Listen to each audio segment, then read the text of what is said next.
It's a touchy subject, but I'm going to talk about Warner Brothers Studios and the movies they've been producing for a while now. Now, it's kind of, I say touchy because people really love these movies, or at least they love the idea of what they stand for. Man of Steel, Batman v Superman, and now Suicide Squad. These are all DC collaborations, by the way, but I'm not exclusively talking about DC collaborations.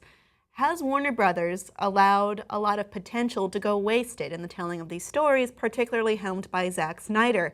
One former WB employee herself wrote a think piece on pajiba.com, and she says unequivocally, yes. Specifically in an open letter to Kevin Tsujihara, who is the CEO, she labels him and Zack Snyder as major problems with the company that are allowing it to go basically to shambles and allowing the workforce, the people who depend on the studio for their livelihoods, to be laid off, particularly people in finance or IT or in more supporting functions who don't really have a creative voice or a creative some kind of weight on where the creative direction takes.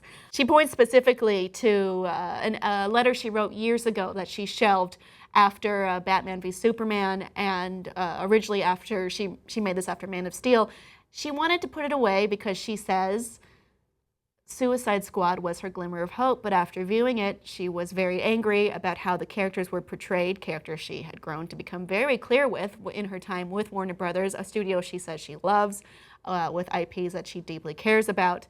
And she points particularly to a memo that Kevin wrote in 2014 when about 10% of the workforce was laid off, and every day she felt would be perhaps her last, and then feeling guilt when it wasn't, and watching her co-workers who had ostensibly done their jobs perfectly were still laid off. This is his memo. I wanted you to hear directly from me about our plans for the studio. In recent days, we have started to hear rumors here at the company and to read misinformation in the press, so I'd like to set the record straight.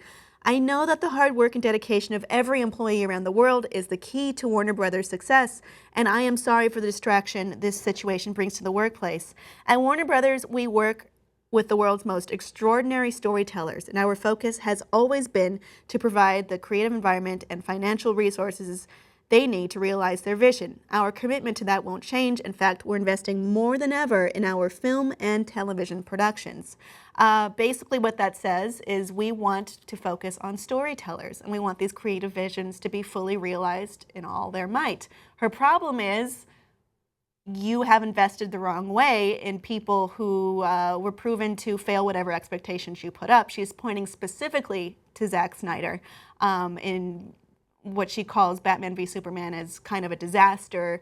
At least to them, it wasn't the financial success they wanted, so we're going to probably look more towards financial success as opposed to critical acclaim, and then you can say whatever you want about making movies for the fans instead of the critics, or making a movie for no one, essentially, when you compromise too much with different studio demands versus what fans might want to see in the final product.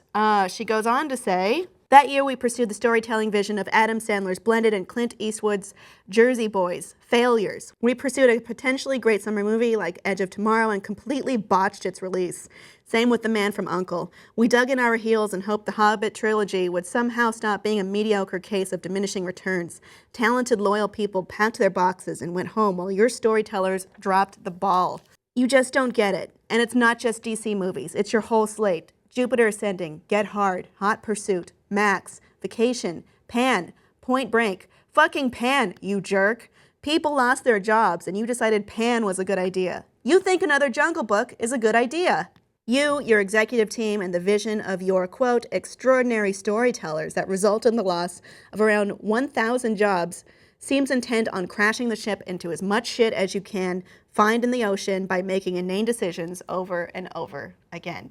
So clearly someone here is not a fan of what Warner Brothers has taken for their direction, for their creative versus executive versus administrative leads.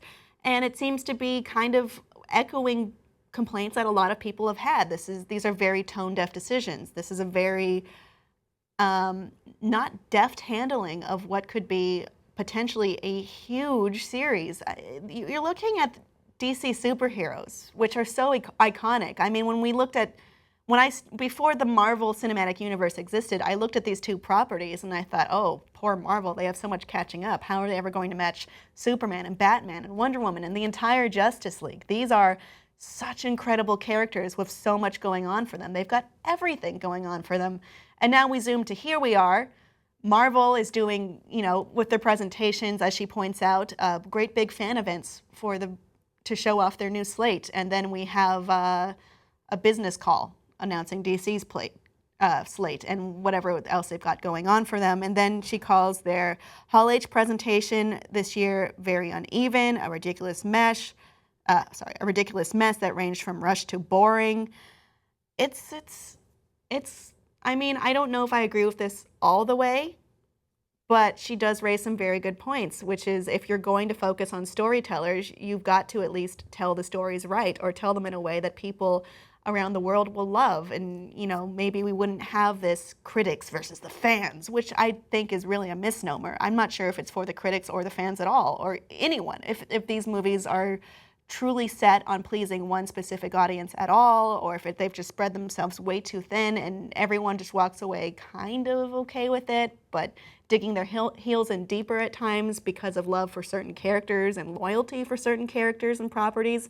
It's hard to say, but she does raise a really damning point here, which is people who have no control of the ship are the ones that are being jettisoned, and then the leaders in charge are leading them to certain ruin.